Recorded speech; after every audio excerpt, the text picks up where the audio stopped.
Welcome to The Random Show. Inside knowledge on TV, pop culture, and game shows with the executive producer of Let's Make a Deal and The Price is Right, Mike Richards. Joined by me, Beth Trippin, the shortest moral compass on podcasts, according to Mike. And now, The Random Show. Welcome to The Random Show. Yay! We're on. We're back after a big Thanksgiving break. Crazy. How was your tofurkey, Bethany? It was really good. Thanks. I'm Mike Richards. That's Beth Trippin. A very good one today. But let's be honest, they all are. Am I wrong? No, you're not wrong. We've got the best story ever told. Great. We've got Emmy-winning co-producer of The Price is Right, Stan Blitz, who picks all of the contestants. Cool An job amazing on the guy. show. Cool. No. Terrible job on the show that he makes cool, and you talk about thankless jobs. That is brutal, but he loves it, and he's amazing at it. And he's so lovely. So we'll talk to him, and then hopefully, if we have time, Jen Bisgrove, we will take some listener calls. Oh, cool. With Taking questions? calls. We have calls. We have questions. That's exciting. But I want to start with I've had a rough few days. I'm tired. Okay. I'm cranky. Yeah, Which what's I up think with that? sometimes makes me better on the podcast.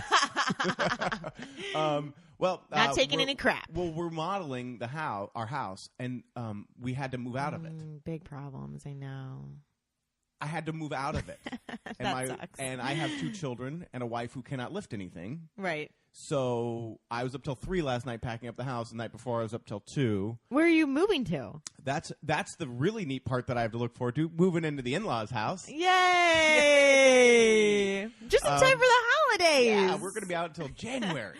Oh my God! So you're spending like all the holidays with everyone all the time. Yeah, I've That's got amazing. a lot of people in my business. Oh my gosh! Yeah, people in my business. So I'm probably a little raw anyway, a little grumpy. Interesting. Long drive in, a lot of traffic. Yeah, you do have a long drive in. And it was particularly bad today. And then I'm listening to the radio, and then I'd actually read this Joe Jonas article. And is it from Vanity Fair? Producer Jen Bisgrove, is that where you found it?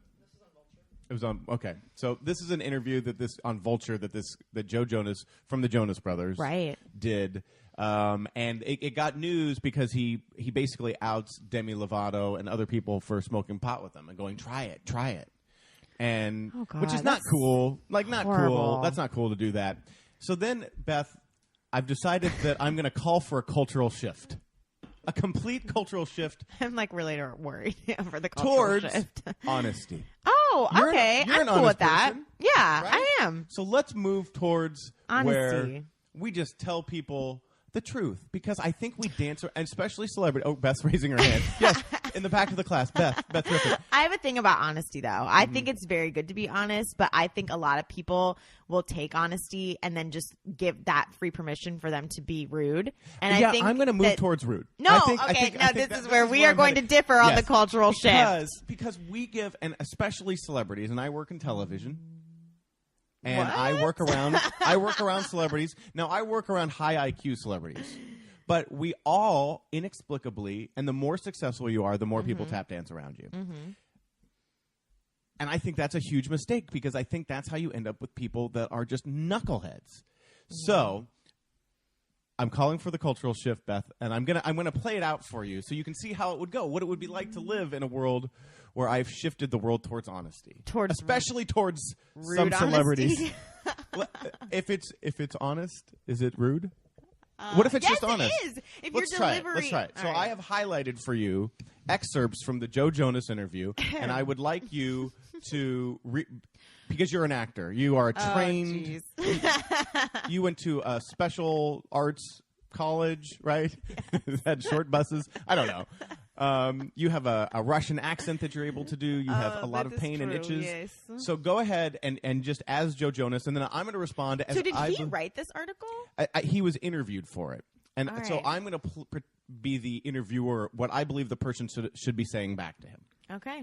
All right, Looks like go this ahead. is a quote. Okay, yes. It's all quotes from Joe So Jonas. I'm going to pretend I'm Joe Jonas. Okay. Okay. So, but the thing about the show was that some of the writing on it was just terrible. It just ended up being some weird slapstick humor that only a 10-year-old Let me stop you there. Let me stop you there, Joe. Yes, it was on the Disney Channel. It was the Jonas Brothers show, and the writing wasn't the only thing terrible on it. The acting was also terrible. Can I be the interview for a second, too? Sure. Okay. I like you're going to turn I like on how yourself. he said that slapstick humor that only a 10-year-old would laugh at. because they're It's 10. on They're Disney watching the Channel. Disney That's who Channel. listens. Wait, I'm sorry. You weren't on Showtime, Joe, were you? Were you on? I'm not saying so good. Were you on AMC? Are you the star of True Blood? No, you doorknob. Okay, You're on okay. Disney Channel. Okay, Go ahead, Beth. next one. Continue, Okay. Joe. Sorry, Joe. So this is me, Joe, saying my next thing. No. This is Joe. Be the character. Don't. I'm Joe. Yeah. Okay. Go ahead. I had to shave every day because they wanted me to pretend that I was 16 when I was 20. Shut up. You had to play someone 4 years younger than yourself. You had to act as an actor.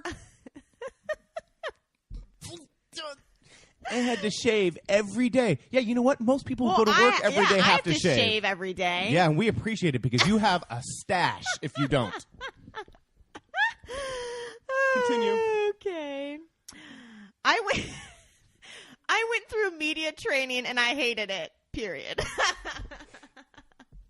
I have no comment. You need more. They teach you how to change the subject whenever you're asked an uncomfortable question by saying something like, "Oh, that reminds me of my dog. I have a great story about my dog. Playing dumb is the best way to get out of anything." Well, if there's one thing you can do, Joe, it's play dumb. Oh, this is a horrible article. Who said that he could do this article? Yeah. Okay. We even did a Good Housekeeping story with my mom where we were wearing these horrible pastels. It made me cringe just to think about it. Well, that's great, Joe. You make me cringe just thinking about you. Your songs are bad. Your acting's bad. It's all bad, buddy. Okay. Disney made us more famous than we ever knew we could be. During concerts, when we go play a new song or have an intimate moment, the screaming could be so overwhelming that we'd have to tell the crowd to calm down and enjoy the moment. Oh, no, they were screaming because they didn't want to hear you sing. They thought they could drown you out with their shrill voices. See, doesn't that feel better? Doesn't that feel more honest? Well, this is an unfortunate article. No, but this is the world, Beth. People say, think of something that happened stupid to you. Think of someone who was stupid to you, and if you could just look at them and go, that just wasn't very smart of you. No. This is not very nice to all the people who've spent so much money supporting them. This guy's made more money than God. He will never have to work again. Although he probably will because he probably blew it all. But he'll never have to work again, and he's pissing and moaning about it. And that's what people need to tell him. Be appreciative. Oh. On the heels of Thanksgiving, can't we all just be thankful? Oh, I do think he needs to be thankful. And You're you know right, what I love Mike. about this? You're right, You know what Mike. I actually agree with you about being thankful. And you know what I think that's great is that all of these guys that come out of boy bands now are because he's going solo. That's why I did the article. Oh. I'm going solo because I'm going to sing and, I'm having creative differences with my brothers and we're ready to really expand out into a different audience.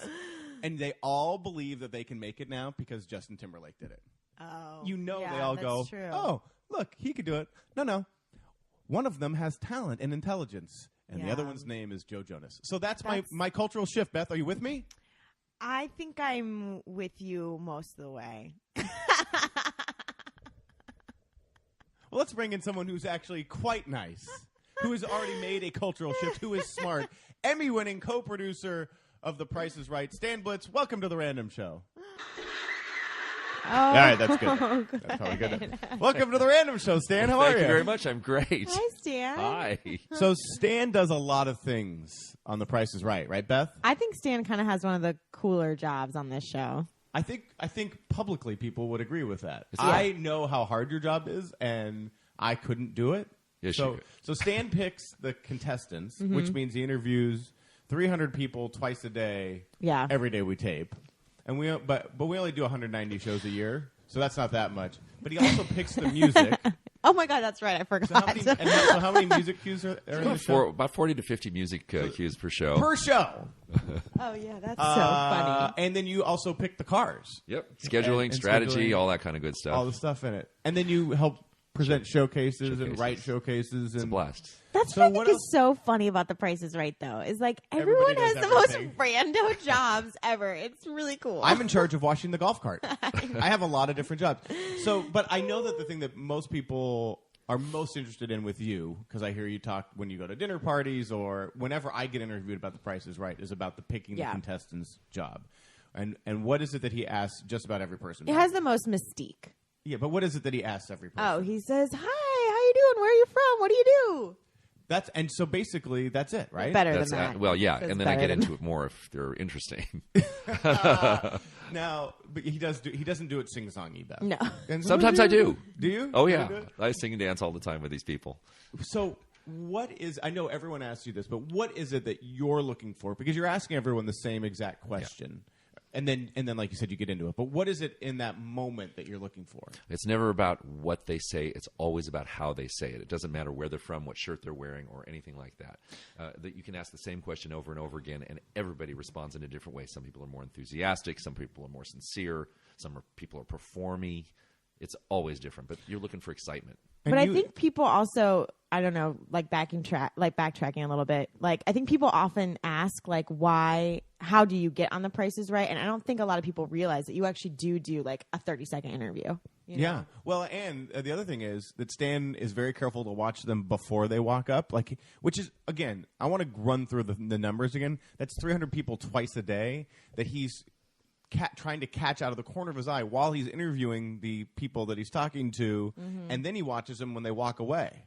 I'm always watching. I'm watching during the show. Freaky. I'm watching before the interview, after. Freaky. And, yeah, during the taping, you'll go out and watch them? Yeah, absolutely. If they die off on me even halfway through the show, they're off. They're out, because you have to keep your energy going the entire hour. It's not that much to ask, really, because it's a great place to be anyway. So if you die off on me and you get tired on me, you're not going to be fun on the show. Right. And for you, how can you tell the difference, other than just 3 years of experience, whether someone is going to be sincere or whether it's fake? Yeah. Because I can see it. I'm like, oh, boy, someone's putting this on their resume reel. Yeah. People think they're more excited than they actually are, or than they appear. I think that's true in life anyway. Right. People think they're better looking. They think they're more excitable. I know, or I whatever. do. And what you do is when you watch a person, within a second, you can tell whether their heart opens up to you, whether they're jumpy, whether they're viscerally excited. Some people jump up and down and their voice doesn't match their body movements, and they think so you can tell that it's faked. It's not natural. Yeah. They think that this is how to get on the show, by swinging your fists around and jumping up and down, and it really isn't like that. I mean, you can get a 92-year-old lady on the show. She's not jumpy and screamy, but if she says, "I'm going to marry that Drew Carey when I get up there," I mean, you've got a moment there. You've got material for Drew, which is another thing I'm looking for. How has your picking changed from Barker to Drew? I think I take more risks with Drew now than I did with Barker. Because you were scared to death of Barker. Say it, Stan. Say it. Well, you were afraid he was going to just absolutely come back, God damn it, Stan Blitz. No, I'm just kidding. No, Barker he was never like that. He was actually pretty good about it. Barker was really good about contestants. He was pretty good about it. But he was but Bob was a pro. Yes. And if contestants weren't great, or if anything wasn't great, he did not like it and was verbal about it. Not in a bad way. Yeah. I'm nothing negative about him. No. He was a pro, though. Yes.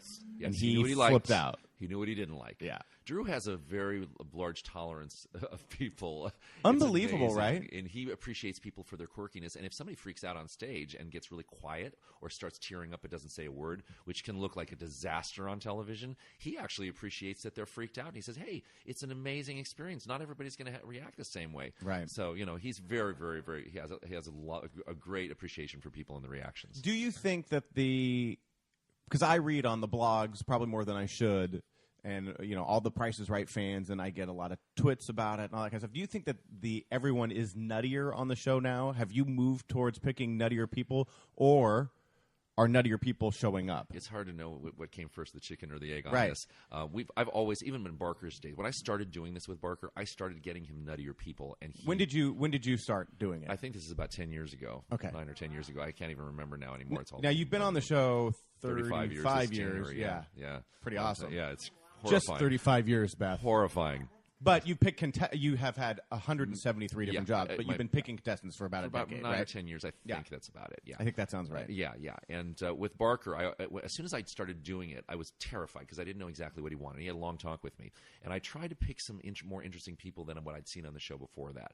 And even at that time, the producers say, "Gosh, you really took a risk with that, but it paid off." Right. And I thought, you know what? I'd rather take the risks and have them pay off big, because great television is about taking risks. Sure. And sometimes they don't, and it tanks, and it ends my life several years every day. I think I'm going to shorten my life by a decade. But yes, you have the most and I tell you this every time. Yeah. That literally we'll have a bad contestant and Stan's ready to throw himself off the building, God. and I'm going, why would you ever pick that Oh, my person? God. And we're all going, this was terrible. Yeah. And the only person who doesn't really seem to be affected by it is Drew. Right. Thank God. Yeah. But you have an impossible job because you can pick 8 great people, but if the 9th is the person that gets up on stage, it literally can ruin a show. I call him the grapefruit. I used to say a piece of grapefruit in a sweet fruit salad. You take all these bites, and then all of a sudden it just destroys the fruit salad. Yeah, a sour bite. And for like days for me. How long does that stay with you? Because I know you're brutally hard on yourself. Till the next, I have to do 2 or 3 good shows after that before it even begins. Cleanse the palate. I'm in. I just got stressed just listening to it's that. so Like, it's I'm painful. stressed. Horrifying. Seriously. And how do you stay up for it? Because if you're listening to this podcast and you haven't been to The Price is Right and gone through the line with Stan, he has more energy. Oh, the reason People ask make me. a video, like a but remix of but Stan. people would It's think amazing. that it was fake. Yeah. No. Because they would go, well, he couldn't do that more than once. And meanwhile, you've done thousands. I guess you've got to be in the Might thousands. be a Guinness thing happening here. I don't know. Yeah. Oh, that's Yeah. very true. You mean a pint of Guinness? Yeah. But you have that tremendous energy that you also, I know, believe feeds into the show, which it does. That you're the representative of the show. That if you are pumped up, then they see you. They feed. So you're literally trying to energize 300 people. The thing that I would struggle mightily with is the people that you know right away aren't going to be on the show. Yeah. You still give them the same time because you're sick, and that's just all about you treating them to a nice Price is Right experience. Well, also to make sure that they feel they've been listened to, and it also gets other people a little more excited. You don't want to give up on somebody, and the next guy says, "Gosh, I'm as dull as he is," and then he doesn't give you anything. Right? You got to set an example for excitement for everybody. Otherwise, you miss people. You won't get a choice. I have a question. When people are unenthusiastic and are just like, "Yep, I'm from Idaho," like whatever, do you appreciate their honesty so you can move on? Are you ever like, "Come on, dude, like bring it up a little bit"? Oh, trust me, I've had people that have been so dry and intentionally, and then I think it's funny, and it's a challenge for me to try to make them at least smile a little bit, and if I can even make them grin a little bit, because you want everybody to be great in the audience anyway. So setting the example of getting a dry, dull person to be a little more excited is good for the show overall anyway. I don't know how you do it. I mean, honestly, because I get through 10 people, and I'd be like, and they go, hey. And you're like, okay, moving on. And I'll even, whenever I've stood out there, when we're picking people or whatever, I go, oh, God, Stan, just move on. Even though I know you're doing the right thing, I'm like, oh, come on. This person does not want to be on. But you know what? They do. They do. Even the person that's like, hey, man, and then ask me, do the Stan questions, and I'll do the people. Oh, hi there. Well, what do you do? Just different stuff. Okay. What's the most fun thing about different stuff? That there's nothing fun about. Oh, okay. See, you just gave up. Oh, you saw the line yesterday. Okay, good. I'm glad you saw that. So, but he keeps it going through, which is amazing. The other amazing thing is Stan knows how to pronounce like everyone's name. Everybody's amazed. Exotic names. Like, hey, swallow-a-deedle-a. Right. And they go, that's how you say it. Yeah. And it's like, I even put the clicks in sometimes. I want to get to Barker's birthday. Yeah. Before we run out of time, that show is airing next week, which is very exciting. What was it like? Because it had been 4 years since he'd been here since the last time, and it hadn't been that long before since he'd been gone. So a lot of time had gone by. I had my emotions. I talked about it a little bit, and he's on the podcast next week. We got to sit down with him. It's the longest podcast in history. It's 9.5 hours. Oh my God. That's a lot of ground to cover with Bob. What was it like for you? Did you interact with him? What was as someone who had been on the show so long? Yeah, and well, I went to say hi to him. I was kind of busy, so I kind of made it quick with him. But I wanted to say hi to him, and the thing when you see Barker, you remember so many things about him.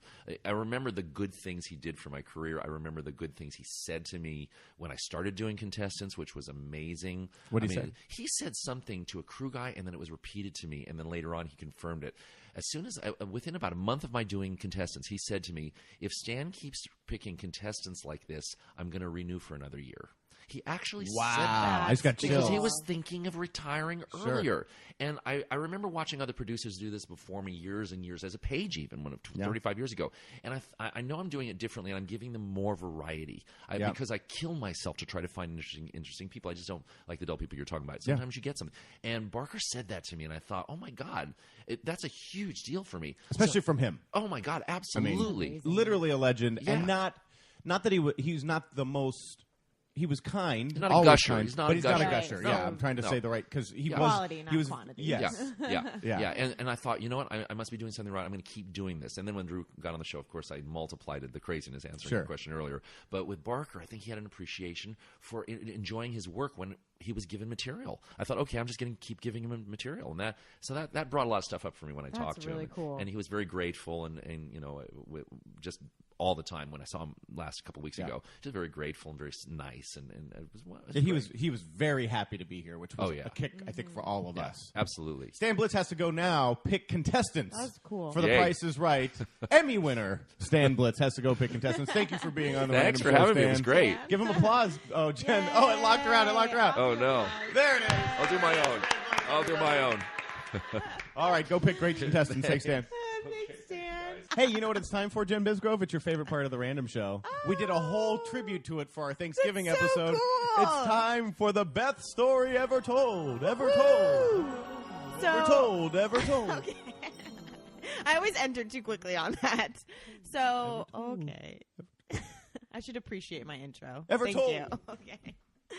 So I guess my article my story has something to do with honest press. And maybe a cultural shift. Yeah, and maybe a cultural shift.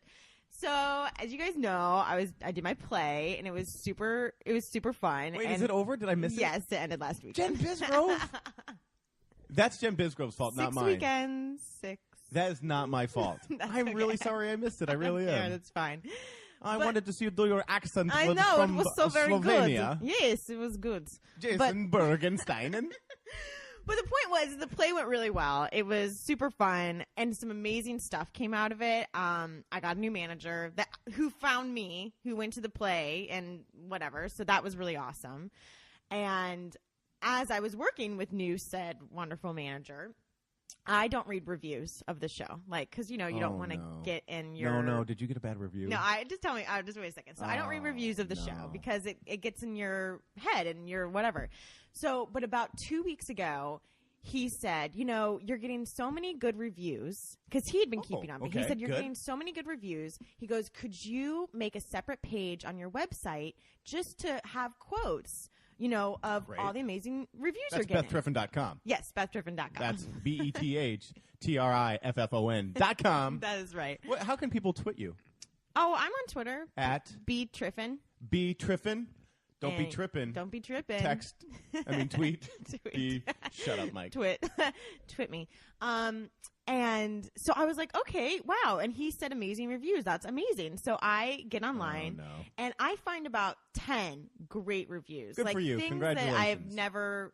And just about you. These are Beth-centric. standout lines in the thing. And I could not be happier. And I send them to my mom, and we're all so happy. And I don't tell anyone else because I don't want to be, except for everyone on this podcast. But I don't tell anyone else because I really just, I think it's not very nice. But it did make me feel very special inside. Yeah, it feels like bragging. But I was so excited, and just some really lovely things that I could not have paid money to have people say about me. So you remember a for instance? Oh yeah, just saying that I had perfect comedic timing, and that I was delicious. Someone said that, which was kind of cool. That's I guess creepy. No, I think that's spot creepy. on accent, What? really good things. Yeah, really good things. So I don't know. So I put together this whole page on my website just of the quotes and where they came from, and I was sitting there getting ready to send him the link, and by the way, I was on a second callback for the first thing that he sent me out for. Nice. I was like, man, you guys, Here we go. shit's turning around. Yeah, I'm going to blow off that this stupid is- podcast Mike has me do. I'm out. Yeah, this is I'm really, unbookable now. Yeah, this is great. And I was just sitting in my apartment feeling like a rock star. And for some reason, apparently having 10 pull quotes, I was like, I'll just do one more search to see if I Let's can just double get down. any. Yeah, let's double down. Get anything Always else I a can good find on the idea. internet. So all of a sudden, there's a thing that says, posted 2 days ago, Huffington Post. And I'm like, oh, great. Okay. Oh, no. Okay. Oh, no. Literally, there's a line that says, Beth Triffin is atrocious.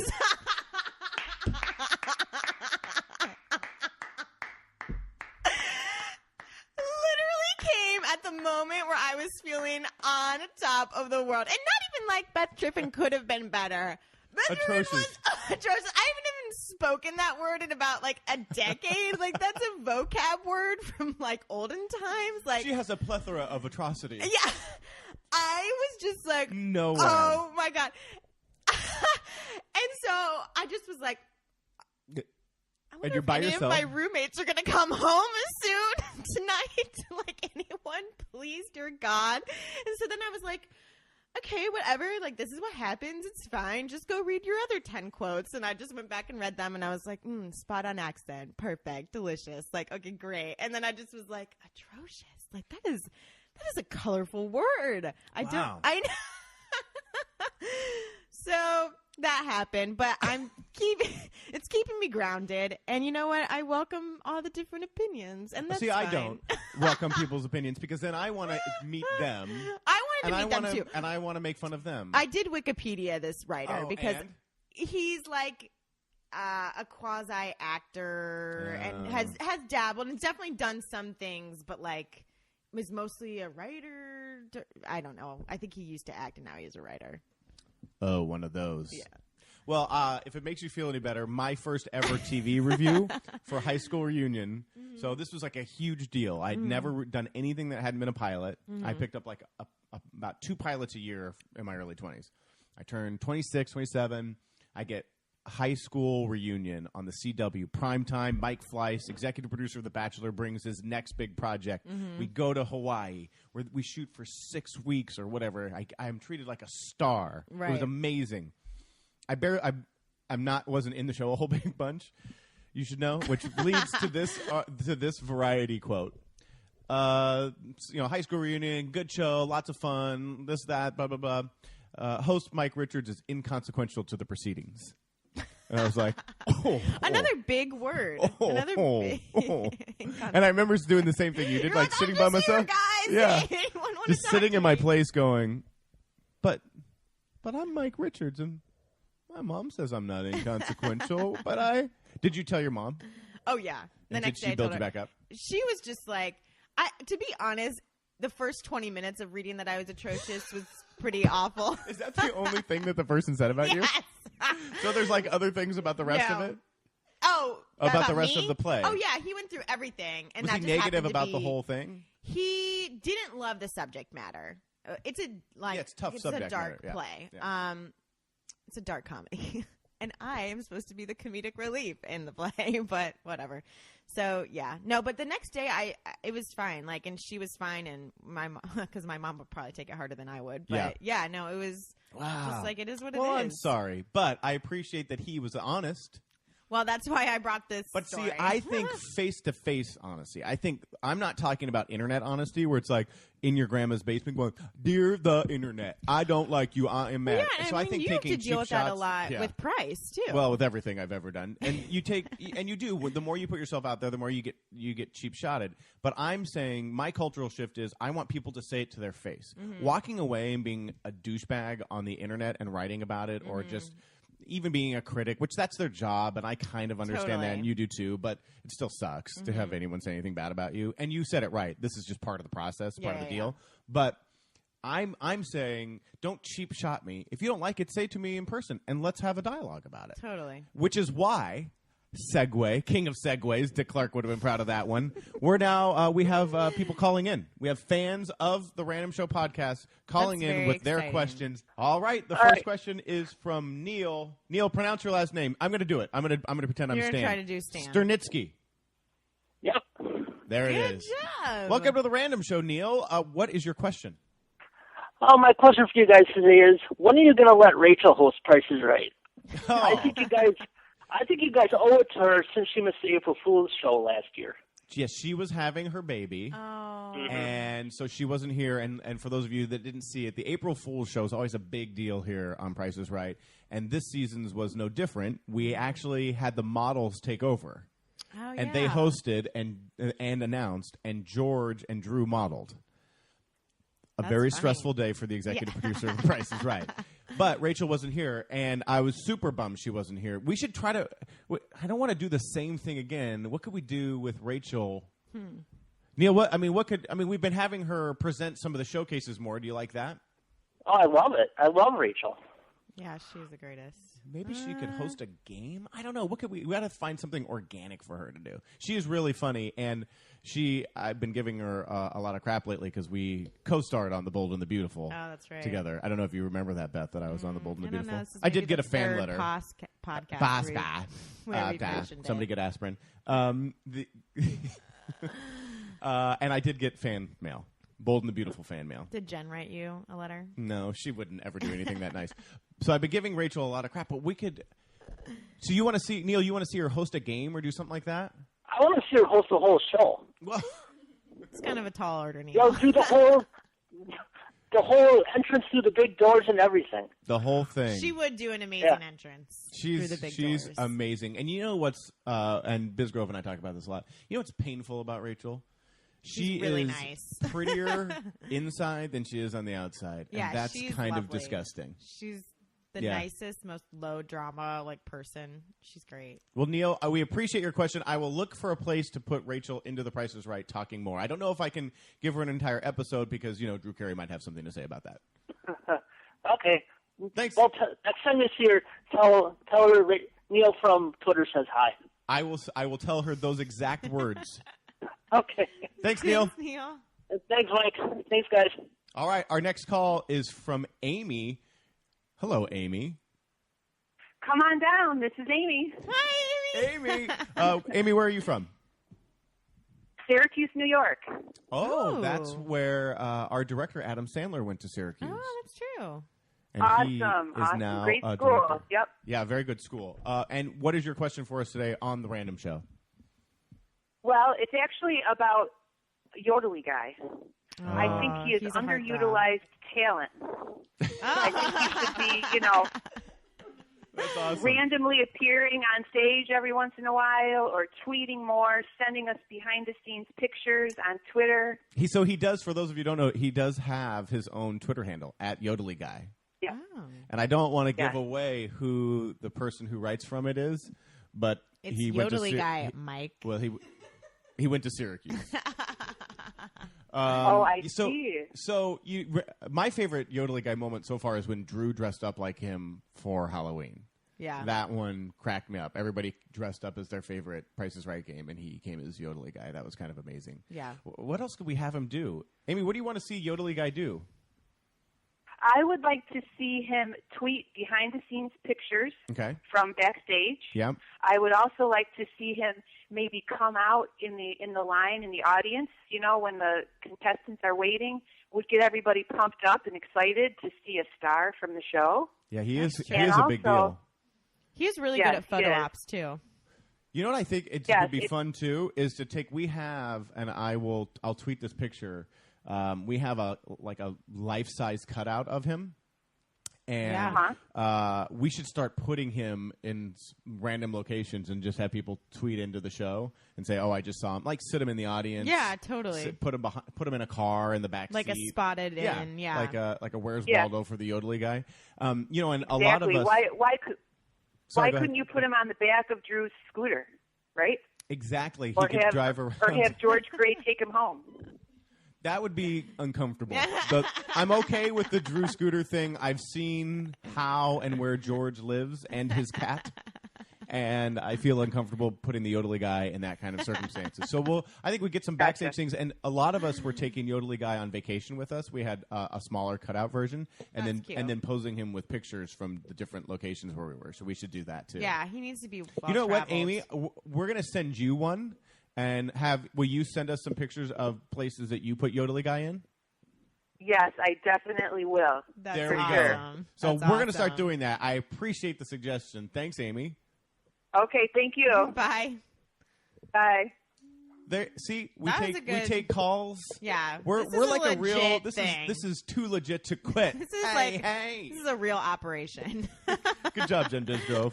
Because I didn't set it up. Hey, a very good show. Stan Blitz. Did you just Yeah, I just headbutt ate the my microphone? microphone. Stan Blitz was amazing. He is amazing. Joe Jonas blows. Beth is not atrocious. I was like scrambling trying to look up the definition of atrocious so that I can read it to you. So hang on, let me get it for you. Atrocious: people who are short. with crazy, insane hair. Let's see. Extremely wicked or cruel. Ooh. Barbaric, appalling, horrifying. Huh. Utterly abominable. Dude, I'm adding it to my press Very, page. That's all very I gotta poor say. quality. The noun is atrociousness. So there you go, Beth. Yay! Now we've all learned even more. 1 out of 12. Can't Hey, please you know what, everyone. everyone? Follow Beth at btriffin and Yes. tell her that she is not atrocious, and send her your adjectives that describe her. Oh, yeah. That's what I say. Oh, jeez. You know what that was? That was random.